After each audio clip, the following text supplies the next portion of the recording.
trusty set of strings. Okay, so I'll show you here just quickly how to fit a string. Basically, we've got some little, if I turn that around, you can see some little lugs there, little teeth. You just hook the first string over that one, second string, third, fourth, fifth, etc. Okay, and then in the case of the second string, this is just going to slip underneath there. So it goes under there. First string, sorry, the second string would go under this side. Third string goes through this little hole. Fourth on this side, fifth on this side. So just provides some pressure to the strings, which in turn helps to hold the bridge in place. Unlike a guitar, the banjo bridge is obviously removable. So all we're going to do here is just pass this through the hole. Now, got it in place. It's under the side of the caliper that you need. Okay. I'm just going to run it through the nut. Now with the index finger, I usually around about the second fret, put pressure on, and I usually lift the string a good 2, maybe even 3 inches off the fingerboard, like so. And then while that index finger is pressing down, just wind the string round. Some people like to pass the string through the hole and go around and pass it through again. From a stage player's point of view, you get a string break, you need to get it off as ASAP, so I can just wind this down and literally put it off. So a little bit of tension on there. And then usually I like to do the fifth string so that I'm pulling this equally. So what have we got here? 11, 13, 16, 24. So we've got 10 for the fifth string in this particular brand. The strings I like to use are actually Bill Keith strings with the bronze wound fourth. I'm out of stock myself at the moment, so we're using these here.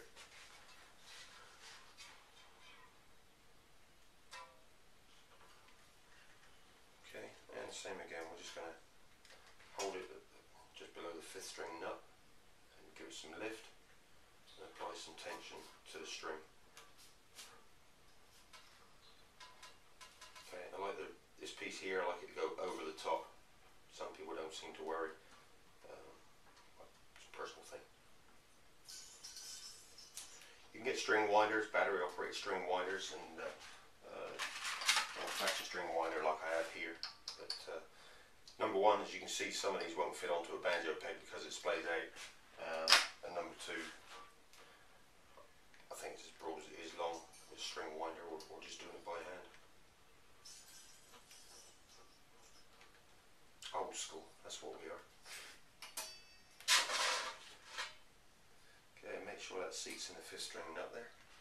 Okay, now we can set the bridge, remembering that we put a number 5 on that side, so we're not going to make that. Fifth string, here's the first string, here's the fifth string. Looks like the manufacturers put a pencil mark signifying the whereabouts for the bridge to be, for the best intonation. We'll use that as a guide, but I get a feeling we're going to have to tweak that. Might have to tweak that a little, so I'll set that just behind that pencil mark. Okay, and fairly central to the fingerboard. Okay, I'm going to go ahead and fit the rest of the strings and tune it up, and I'll be back with you real soon. Okay, strings are on, and just going to take a little pair of cutters here.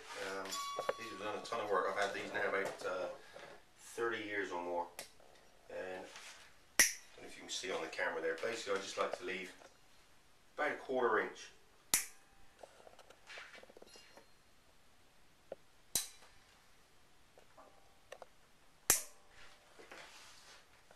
Okay, one of the most important ones is the fifth string. Always like to bend this down first out of the way. Do a little push with the cutters there. It should be down below fingerboard level. Nothing worse than sliding your finger up and just catching that fifth string there. So we'll set those aside and we'll just check it's in tune. First thing we want to do when we've got it pretty much in tune is check the intonation. As I said earlier, excuse me, as I said earlier, the banjo bridge is actually movable, unlike a guitar. So each time you change the strings or make any adjustments that involves removal or moving the bridge anywhere, you need to check it's in the right place. Some people use the 12th fret, others use the 19th. I still use the 12th. Seems to work fine for me. Basically, play the 3rd string. You got it to G. We're going to play a harmonic. A harmonic is where you rest the ball of the finger lightly over the metal bar, the fret. Don't press it down, just rest it on the string nice and light. In this case, we're resting it on the 12th fret. If you look on the side here, we've got 2 dots signifying where the 12th fret is, and we're just on the bar, the fret from there. So we're going to rest it lightly and play a harmonic, which is like a bell chime. Then we're going to fret the 12th fret. You can hear the difference there. 12th fret is actually sharp. So if the fretted note is sharper, the bridge needs to come back towards the tailpiece. I usually just pull it back about 1/8 of an inch at a time.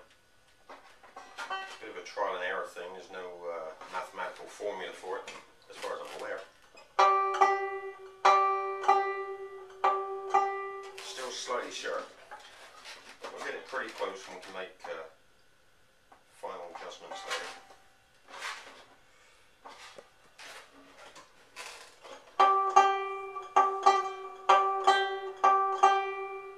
It's close. It's close. I'm not going to take all day to do it for the purpose of this. Now you can see, maybe you can see that on the camera, the pencil mark is now about 3/16 of an inch in front of the bridge. So, I wouldn't think it was an error from the manufacturer. Could have been just a quick setup. It could be where we've taken the head off and the head's resettled and restretched that mark is in effect moved.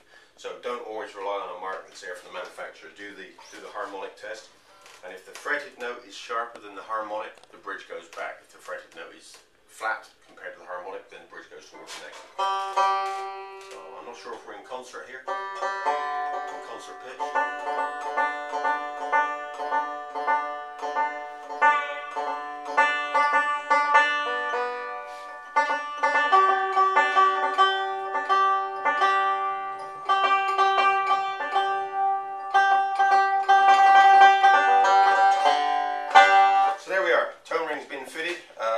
Some evidence of a little bit of glue, probably from masking tape. Minimum amounts, but nevertheless it was between the juncture of the tone ring and the rim. So possibly sacrificing tone.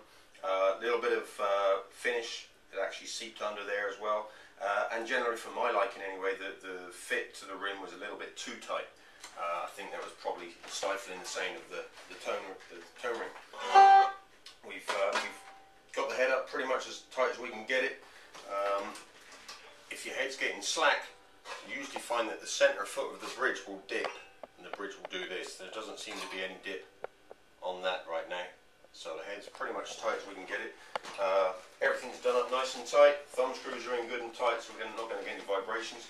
Got a nice action set, and in my opinion, a better tone than what we started out with.